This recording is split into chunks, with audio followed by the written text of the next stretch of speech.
I want to start with what I take to be a big problem, which isn't always seen as such, and that is, how could it be that Mein Kampf was a description not only of Hitler's mind, but also of what actually came to be? That's not an easy question at all. We can think about it in a kind of circular fashion. We can think, well, Hitler was an anti-Semite. Hitler had a vision of a world without Jews. Therefore, it happened. But of course, it's not as simple as that at all. Mein Kampf was one of literally thousands of preposterous worldviews which were published in the early 1920s. The early 1920s was a very fertile period for people with catastrophic, apocalyptic, seemingly impossible ideas about how the world might be transformed.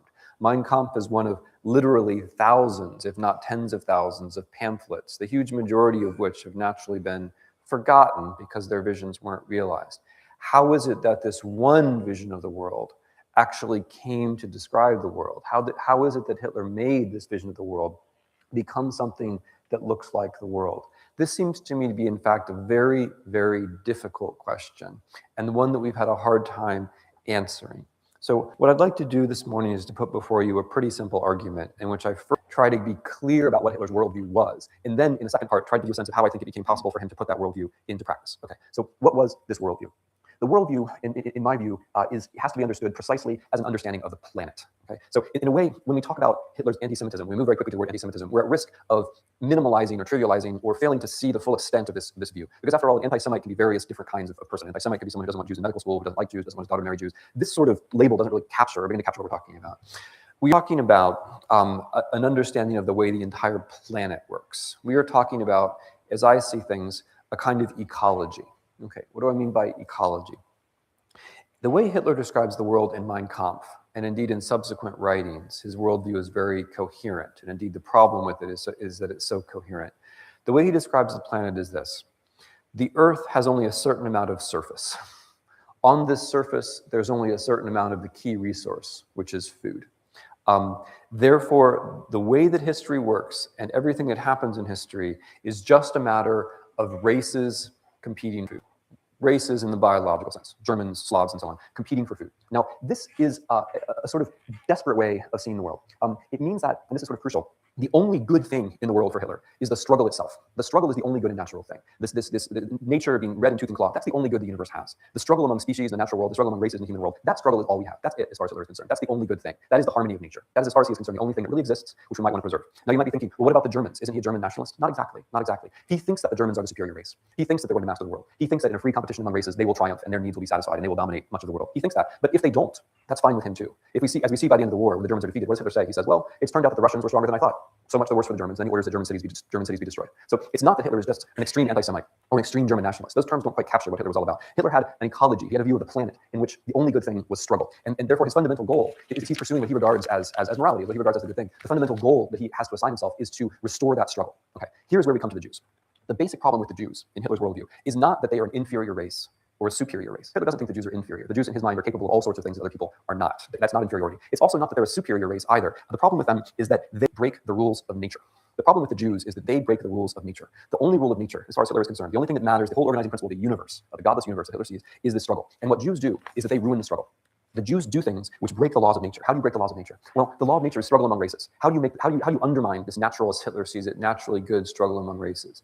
You create ideas that cut across racial divisions. You create ideas which lead to understanding and solidarity across racial divides. What are these ideas? They're very basic things, like the law, right? So what is something which prevents struggle or just struggle in general? Law, okay, Jewish invention. The state, the idea that there should be a political order and that Jews, non-Jews, people in general could be members of that political order. They could be citizens, Jewish. Communism, right? Communism, the idea that there should be solidarity across working classes, right? Around the world, that's Jewish too. Capitalism, the idea that there are property rights that these right around the world, that also creates bonds among different kinds of people according to universal principles. So also Jewish, right? So all of these main things, which in fact, organized the world of the 1920s and 1930s, the state, the law, communism, capitalism, from Hitler's point of view, things all stand in the way of the only good outcome, which is racial struggle. And they are all, says Hitler, Jewish inventions. Now, what follows from this is fairly obvious. The only way to get rid of these various distractions that we have, the law, the state, capitalism, communism, is to get rid of the Jews. And so the fundamental task of politics is to find some kind of black hole, to find some kind of place where the Jews can be put. That is the main thing which politics should be doing. Politics should be making sure that there is some place that the Jews can be put. Now, this has a couple of interesting other implications, which I want to stress because they're relevant for the Holocaust. It means that as Hitler looks for a place to put the Germans are always victims. Okay? In this worldview where the Jews have wrecked the laws of nature, the Germans are always victims. No matter what they do to Jews, in Hitler's view, they are always victims because the primary crime, the major crime, the metaphysical crime, the crime that supplants and transcends all other crimes is wrecking the laws of nature. That the Jews have done that. And so now anything that is done to the Jews in response to that is precisely a response by the victims of this terrible tragedy, right? So the Germans are always victims no matter what they do. Okay, now this is the highest view. This is the fundamental view of how Hitler sees the world. But Hitler doesn't see the world only in these abstract ways. Hitler understands that we are not just like animals, that what we do in the world is not just dig for food in the ground. He understands that the world is more complicated than this. There's a second level of his worldview, which I would describe as global. Hitler is aware that, in fact, it's not true that every person has a farm and that's where we get our food. He knows that we are not just dependent upon the land in that simple biological way. He understands that, in fact, food is a commodity, that food is traded internationally, that who has food and who doesn't have food, in fact, is a result of a world political economic order. Now, this world political economic order, as Hitler sees things, and not entirely incorrectly, is dominated by the British. The British are the superpower of the 1920s and 30s, the only one, really. And as Hitler sees things, and as I say, this is not incorrect, as Hitler sees things, British control of the sea lanes means that the British control access to food. Now, this is not just an abstract lesson, of course. It's the truth about the world economy.